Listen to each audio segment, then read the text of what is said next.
When I was a kid, I used to wish I could wake up as someone else just so I wouldn't have to face the world's cruel, judgmental stares.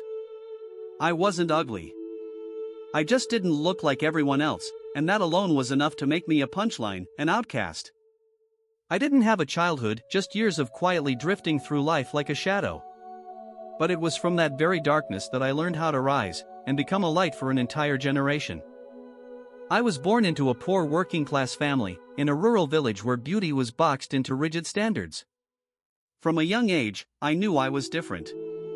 My face wasn't delicate, my body wasn't slim, my skin wasn't fair. Kids my age gave me nicknames, adults just shook their heads in pity. I once overheard my own mother sigh and say, "If only you were more like other children." Every day at school felt like a mental battlefield. I taught myself to walk fast, keep my head down, and avoid every stare and whisper.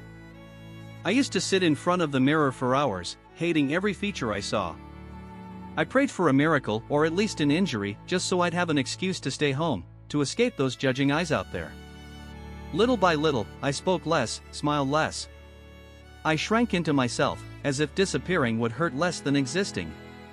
No one knew that behind every forced smile were nights of silent sobbing, and behind every blank stare was a heart aching to be accepted. I lost myself before I even had the chance to figure out who I was. Not because I wasn't enough, but because the world around me wasn't kind enough. That was the greatest loss of all, not something you can touch or see, but a feeling, I don't deserve to live as who I truly am. But I didn't stop there. One afternoon, as I sat quietly at the back of the classroom, my homeroom teacher walked over, gently placed a hand on my shoulder, and said, "You have a really powerful voice. Have you ever thought about reading a speech in front of the school?" I looked up, confused, and shook my head. The only thought in my mind was, me? With the way I look? But the strange thing was, she believed in me. A kind of belief I had never felt from anyone before, not even myself. I decided to try. I spent afternoons practicing in front of the mirror. My voice trembled, my palms were sweaty, but word by word, my tone grew steadier, stronger. For the first time, I wasn't trying to change how I looked, I was learning to appreciate my voice, my eyes, my presence. The day I stood in front of the whole school, mic shaking in my hand, I was terrified. But as soon as I began to speak, the crowd fell silent. No one laughed. No one whispered. They listened. I saw the way people looked at me, not because of how I looked, but because of what I was saying. For the first time, I felt seen. That moment marked the beginning of my journey to find myself. I joined community activities, explored the arts, learned how to speak, and more importantly, how to stand tall in the face of judgment. Even though the whispers never fully stopped, I no longer let them define my worth. I met people who inspired me, people who had also been judged, hurt, and silenced for being different. Through them, I realized, true beauty doesn't come from perfection. It comes from the courage to be unapologetically yourself. I never imagined I'd go far. But every step, no matter how small or shaky, was a part of the journey. A journey I began not to stand out, but to make sure I never disappear again. A journey I began not to stand out, but to make sure I never disappeared again. But what I never expected was that very journey would lead me to one of the biggest turning points of my life. When I was 19, I was invited to participate in a nationwide public speaking competition for young people. At first, I planned to turn it down. Those old voices still echoed in my head, "You're not good looking enough to be on stage." But then I remembered that first day holding a microphone. I remembered my teacher's eyes. I remembered what it felt like to finally be heard. I couldn't walk away. I spent 3 months preparing. Writing, tearing it up, rewriting. I practiced in front of mirrors, friends, even those who once doubted me. My topic wasn't flashy. A person's worth isn't defined by their appearance. I stood in front of thousands of people and told my story. I didn't hide my pain. I didn't sugarcoat the past. I told the truth about the hurt, the silence, and the journey of saving myself. When I finished my speech, the room was silent for a few seconds, then it erupted into applause. In that moment, I didn't cry out of happiness. I cried out of release. I realized I was no longer afraid of being seen.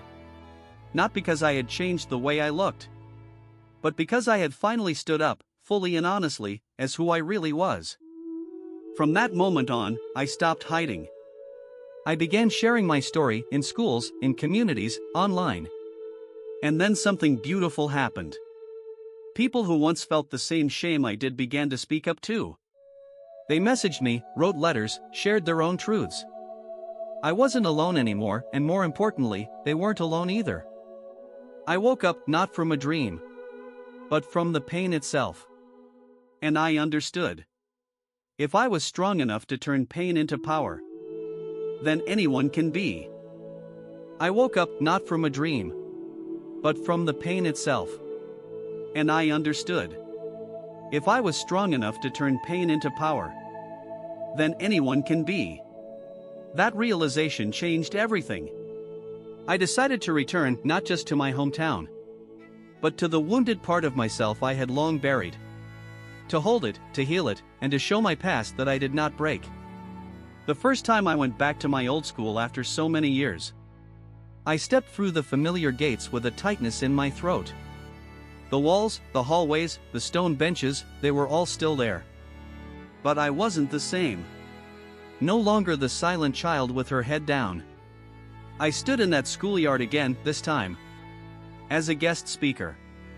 As someone who came to inspire. I looked out at the students' faces. And in a few of their eyes, I saw that same unease I once carried. After the talk, a girl came up to me, hugged me tightly, and whispered, "I used to think I was ugly and worthless. But you make me want to stand up." I cried. Not just out of emotion, but because I saw my younger self in her. And in that moment, I knew.